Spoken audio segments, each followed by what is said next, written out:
Hello guys, welcome back to another video. Today is gonna be a somewhat of like a podcast, not exactly. You might have seen from the title of this video. We're gonna be somewhat summarizing and reviewing the recent movie that came out, Deadpool and Wolverine. Finally, after 6 months, we have a new MCU installment to talk about, because the last one was Echo, all the way back in January 9th of this year. But now we have Deadpool and Wolverine. This is a video that I was very concerned of because it was something that's usually not my taste. Because first of all, it's more edgier, more rated R. So I was kind of a bit worried about watching this, but I'll just summarize this. I actually kind of like this film. Yeah, I really did. I actually really like this film. So we're going to be talking about that. But before we get into review, somewhat summary term, I want to I need to sideline and talk about something else that is related to Deadpool Wolverine, not that much, but it's basically my next Gmod episode, which is called No Good Deed Goes Unpunished. Here's the thumbnail of it. It'll come out tomorrow. And the reason why I want to talk about this is because I said something about Deadpool Wolverine that's absolutely wrong in the film. Because I actually recorded before the film came out. And to those who watched Deadpool Wolverine and then watch this and get confused about what the characters are talking about, don't believe that. Believe what the film says. Later on, I'm going to try and fix that point that I said in the episode. So, just a little warning for those who want to watch my next Gmod episode. Anyways, let's get on to this summary. Somewhat summary. It's more of a review than a summary. So basically, this film is about Deadpool and Wolverine basically side questing something. That's already all I can do before I spoil. So here's just spoiler warning. I know people would prefer it if I reviewed it in a non-spoiler way, but honestly, I'm not that good at that yet. Maybe in the future I will be, but for now I do it in a more spoiler way and summarizing way. So basically, it starts out kind of how I kind of figured out it would start out from the very beginning. I always thought it would start off, or at least there would be a scene of Deadpool going to Wolverine's grave, digging it up, and finding his corpse. And I was right.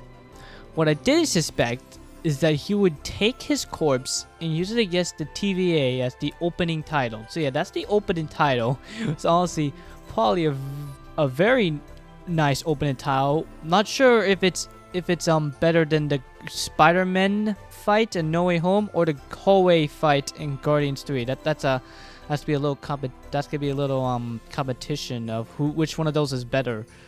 Anyways, after that, we flashback all the way to 2018 during before Infinity War. Well, few months, like 1 month before it. Most likely while Tony Stark is building the Mark 50. I mean, I don't know when he started building that Mark. Where basically Deadpool is talking to Happy Hogan. You might remember him from the Spider-Man films and Iron Man films.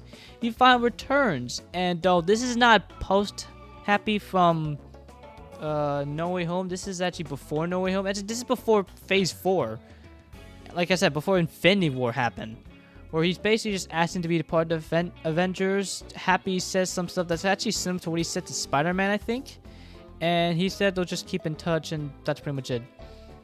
Then it jumps forward to 6 years later, which should be 2024. Yeah, 2024. And his Earth, which is, I think it's Earth 10,005. I think that's the Earth.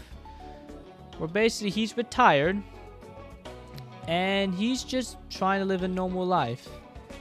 And he actually gets a birthday celebration with his friends. And this honestly made me like Deadpool, because even though he's an edgy boy, he actually cares about a family. That's probably why I like this film. Probably because he actually cares.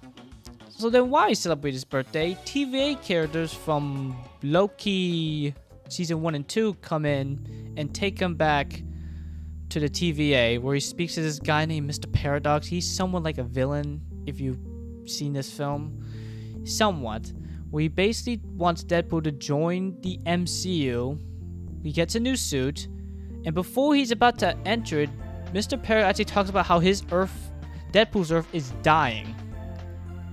And because of that, Deadpool decides to not go there and decides to figure out how to save the Earth. And the way to save it is some type of new lore explanation for the multiverse called Anchors, which I think it's about a specific person who's so important to that Earth that if they die, the Earth dies with them.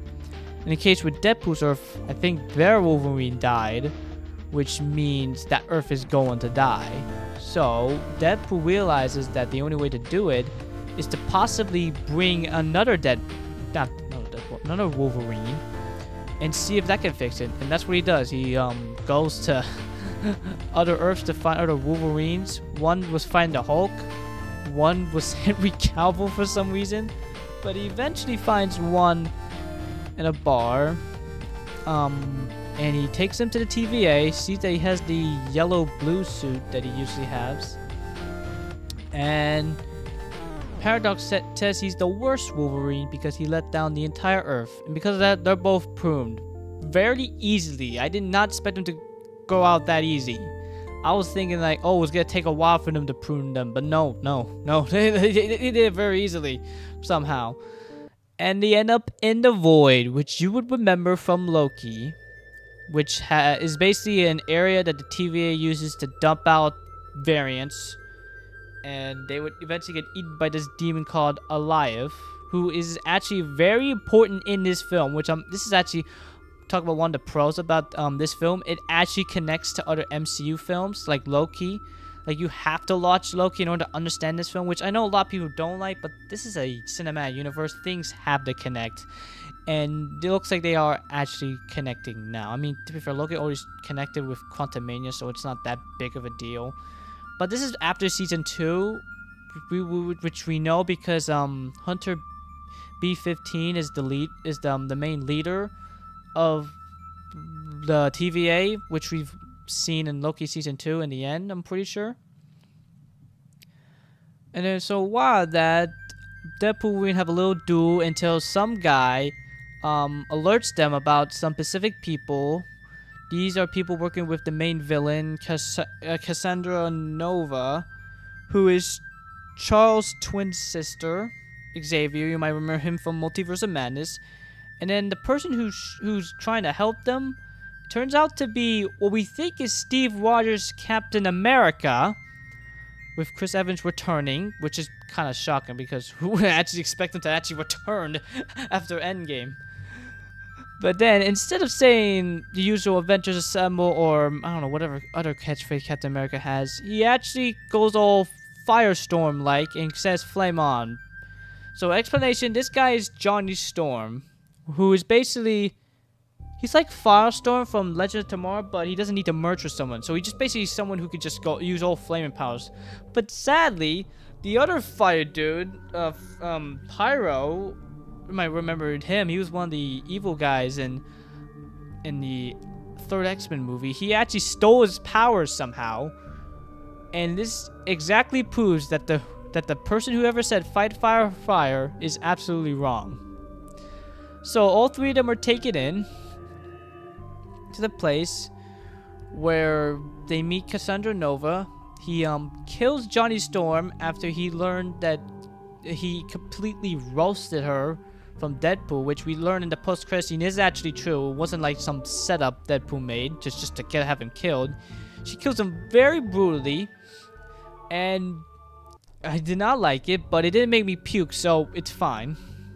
Honestly, if this film made me puke, the ranking would have been way lower, but it didn't, so we're good on that. So after that, it basically, Cassandra Nova goes into Deadpool's mind, which basically fits the whole theme of this, where it's basically Deadpool trying to matter in this entire new life he's in now. And they go into a battle. No, they actually escape. No, I don't actually. Yeah, I think they kind of battle a bit, but then they just escape with a car. I forgot what car they use. But basically, they talk about how the quest here is that they need to get to Cassandra Nova, so then she can take them back to the TVA or to their Earth, and then Deadpool's gonna ask the TVA if he can fix Wolverine's Earth. But then later he learns that was a lie or an educated wish, and then they do again. for, I don't know, like 12 hours, as it seems like, which led to Wolverine's sleeves getting ripped apart, which will lead to one of my few cons about the movie. I kind of wish they kept the shoulder pads to make it more accurate, because you would know that later on he would have the mask. I don't know, I just feel like they should have kept the shoulder pads. Just saying. After that, someone takes them away to a base where we basically see this type of new team, which I'm gonna nickname the X Resistance or Key Resistance. Basically, I'm a Kingdom Hearts fan, so sometimes when I say X, I'll pronounce it as Key. So X Resistance, Key Resistance. That's what I'm gonna call them, because they're resisting Cassandra Nova in the Void. So we got characters from other films. Well, actually, 2 of them are from other films. Well, 3 of them are from other films. We have this Electra from an Electra film. We got Blade from those early Blade films that my mom watched. Same with Electra from I think another film she watched. And then we got this new character. Well, he's not new, but he's new to me, kinda. It's this new character called Gambit, who, if you don't know, he's like Luxord from Kingdom Hearts, but he has a staff with him. If you know Luxord's abilities, which is basically cards, Gambit's the same thing, where he basically uses cards to attack. And then we got this character known as X-23, who is Wolverine's daughter, I think. Yeah, that's who she is, Wolverine's daughter. And they basically decide, all 6 of them, coincidentally, to team up to fight Cassandra Nova. Apparently the goal is to, how do you say this? Get Juggernaut's mask and just use it to block her mind abilities, which that's what they do. They go this insane epic battle where they fight off and kill all of the other people that Cassandra's with. And then when they do, while that, we learn that Pyro was actually working with Paradox. Apparently what Paradox is doing is actually making Deadpool's Earth die quicker with some type of time whipper thing, which looks similar to what the heck was happening with the TVA in Loki Season 2, when it was all getting ripped apart by like little stringy thingies or something. And then Pyro decided to come in and shoot Cassandra Nova while she is trapped in the Juggernaut head, but Wolverine decides to tells Deadpool to let go of the helmet so that she can heal, and then she somewhat pays them back by giving them a Doctor Strange portal that for some reason has Infinity Stones in it.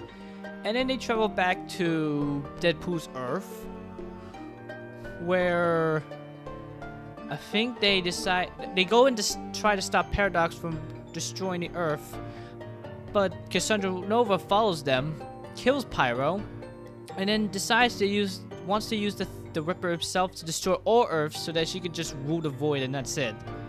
Why then a whole army of Deadpools coming, and then it was just up to Deadpool and Wolverine to fight them, because the other 4, well, I'm pretty sure they just stayed there and I think escaped. We know the X-23 escaped, but I'm not sure if the others escaped. They basically go in and just do all the Deadpools, with Wolverine actually put on his mask, which is kind of why I wished he kept the shoulder pads, because then it would look super comic accurate. Anyways, they filed the Deadpool. They think they all killed him, but they didn't. But they are saved by another Deadpool, this Deadpool named Peter, who's actually one of Deadpool's friends. And because it's apparently a canon event, or an absolute point in all universes that he is Deadpool's friend, they all cheer for him while Deadpool and Wolverine go to stop Cassandra Nova. And they do, but the consequences apparently is that apparently matter and antimatter can resist. You might remember antimatter from the Crisis Infinite event, how that didn't just destroy their Earths, but because Deadpool and Wolverine are both somewhat basically invincible, can't die, apparently by both of their strengths they were able to survive the whole explosion, and yeah, that's pretty much it. They just live on in that Earth happily ever after. So yeah, not exactly the movie I expected in the end. It wasn't like, oh no, Deadpool and Wolverine are coming in to destroy events in the MCU. They actually don't tamper with anything with the MCU. They just want to save the Earth, and that's it. And honestly, that's honestly what made the movie better. They didn't decide to tamper with stuff. They decided to just leave the MCU as it is. Just leave it be. Don't mess it with it at all, which I'm very happy they did, because then I probably would be discerned. I mean, there was one thing I didn't like was Deadpool roasting the multiverse, how it's parents a true-on play thing. Well, I've seen good multiversal films like No Way Home, and even multiversal events like crossover specials and TV shows like Crisis on Earth X. Remember that one? That one was great. That one was really great. Anyways, what are things I liked about the movie? Well, I don't know. Maybe that I didn't puke. It was funny. Apparently, a lot of people didn't find it funny because it was apparently 2016 humor. Me, kind of missing the old days. I think it was kind of nice having old humor and not new humor. I mean, there was new humor a bit, but it was all old humor. So that's probably why I liked it more. And what else is there? Oh, I don't know. Maybe how this film made me somewhat like a few mutants. I think there's now a few mutants I now like. Those being Deadpool, Wolverine, and Gambit. They're now added to my like list. Beast, I'm not sure. He only appears like 1 minute, so I can't really say it. Xavier's cool. Miss Marvel, of course, and whoever else. And I guess this makes me... I'm not exactly ready for the X-Men to be in the MCU just yet, because I want them to be slowly developed and, of course, just have their own saga to them. I mean, they can be in the multiverse saga, but I'm not saying... I just don't think there should be a full-on X-Men movie during the multiverse saga. It should be after. Mainly because it's about multiverse, not X-Men. So, just mainly go on multiverse. Even though Deadpool said no to that, I feel like the multiverse saga can still go on. And there's a reason why I've always been defending the multiverse saga, and Secret Wars particularly. And it's a very important one. See, Secret Wars is going to come out in my 20th birthday. Well, we'll find out if that's still the case tomorrow. Which is May 6th of 2027. I know it says May 7th, but usually all of us watch these films before the actual release date, because they allow us. And I just thought that watching Secret Wars at my 20th birthday would just be so cool. It's honestly why I kept defending it, and why I never wanted delays. Because the fear of that being delayed. But honestly, maybe I'm going to accept that it has to be delayed. Maybe, I don't know. Maybe, I don't know. We'll see what happens. But honestly, I'm kind of not in MCU-ish as I used to be in 2023. I was too much in 2023, which is honestly why 2023 turned out to be a bad year for me, because it was a bad year for the MCU, even though we got 5 cool installments. Also, I think by now I should be showing the Phase 5 new image that I made. That should now have Deadpool Wolverine included. Look at all those 7 installments. And by the looks of it, it looks like we're in the second half of Phase 5, which I think should include Agatha all along, maybe a secret Hawkeye Season 2 this year. I don't know why. Part of me just always thinking, hey, if Moana 2 was secretly developed and no one knew it, why not secretly a Hawkeye Season 2 that includes the Young Avengers? I don't know. That's just what was in my mind throughout the entirety of this year. But that's most likely not going to happen. Well, we'll see. There's Brave New World, or New World Order, whatever you want to call that Captain America film. You got, I think, Daredevil and Thunderbolts. That's like technically 5 installments. Hold on. Agatha. Okay. Oh no, that's 4. But technically with Deadpool, it's 5. So we have 5 installments for the second half of Phase 5, and then Phase 6. Which means we're technically now in the second half of the multiverse saga. Yeah, I'm very excited to see how this all turns out and how it all ends. I'm hoping it ends cool. Maybe. I'm probably not going to watch a lot of theory videos, because I kind of want to be surprised about what I've seen. I mean, I know some details from watching breakdowns of a specific movie, but I don't think I'm going to watch theory videos, just breakdowns of the movie and episodes of TV shows. That's it.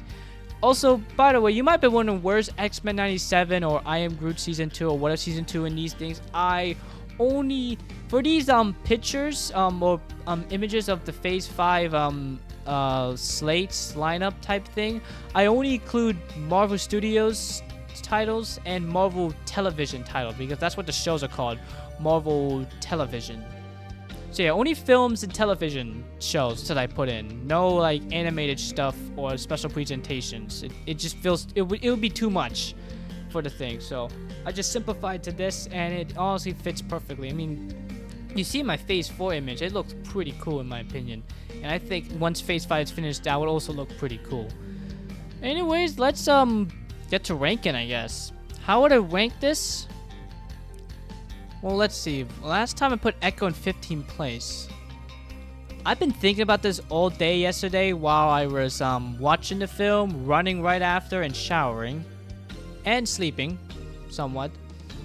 And honestly, I think this will go in 6th place between The Marvels and Quantumania. The reason why is because, well, Deadpool Wolverine is just a little fun film for you to enjoy. It's not like super important, which I'm glad it isn't super important. It's just a chill film to enjoy because, I don't know, maybe I just wasn't ready for the lore to, I don't know, maybe it's because of how the type of film it is that I feel like it was better used as like a more of a enjoyable film to just show multiverse stuff instead of like setting up stuff.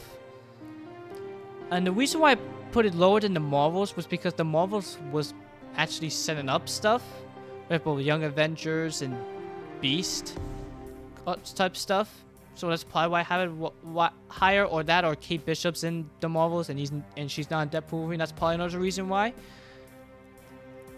And it's probably why it's not higher than Endgame and Infinity War, because it's not better than those films. Or No Way Home. No way. Nothing's being No Way Home yet.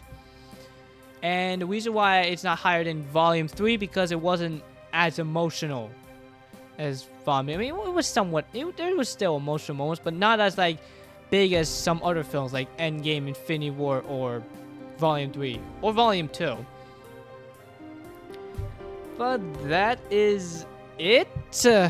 I'll see you all next time tomorrow, where we'll probably most likely have to upload a lot of videos actually. Also, what do you think of the new new intro I add in? Kind of like all the new clips I've added, like Return to Freddy stories and I think the new Ducky game. Yeah, I added some new clips to the intro if you haven't noticed, and outro, which you'll later see. And well, that depends if this comes out before or after my Forsaken Era video. And what else I have to say? All right, tomorrow. What's happening tomorrow? We should talk about that. What's happening tomorrow is a lot of stuff. Kevin Feige's gonna announce some stuff. Sonic 3 trailer might come out today. Well, tomorrow or today. I'm hoping today. I would love to make a reaction today. There's gonna be another summer event for Branch Realities. You bet the title's gonna be called Summer Skins for the 3rd time. That's definitely the title right there, or the subtitle. Well, along with a quest with Badgie, which I might do in the video as well. I mean, it depends on how big it is. It might have to be separate to a later video that I might be able to upload, but before August, I'm not sure. I don't know why I'm feeling a bit tired and why there hasn't been that much videos, because well, I have vacation soon, so and I already had like all the videos already planned for when I go on vacation. There's like 18 videos, actually more than that. There's like 20 or 21 or something videos planned for while I'm in vacation, so you have a lot to watch. And honestly, that's it. I have nothing else to say. I hope you enjoyed this video. Like this video, give it a like, consider subscribing for I don't know, more content, not like this, but if you like us playing FNAF. Actually, you know what, I want to slide to something I wished was in the film before we end it off. This is actually related to FNAF. For some reason in my mind, I always want the song Left Behind by DA Games to appear as the credits song. Why? Well, because, well, first of all, the song represents the dislocation characters being left behind to rot in the rentals. I just thought that, oh, it could be a funny nod to how the X-Men characters were kind of left behind in the Marvel Cinematic Universe. And because of that, this song plays, just to remind people of what happened. Though that'd probably be a little interrupting with the behind the scenes of all the X-Men movies that they showed in the credits. But that is all. Like and subscribe, and I'll see you all next time. Bye, everybody.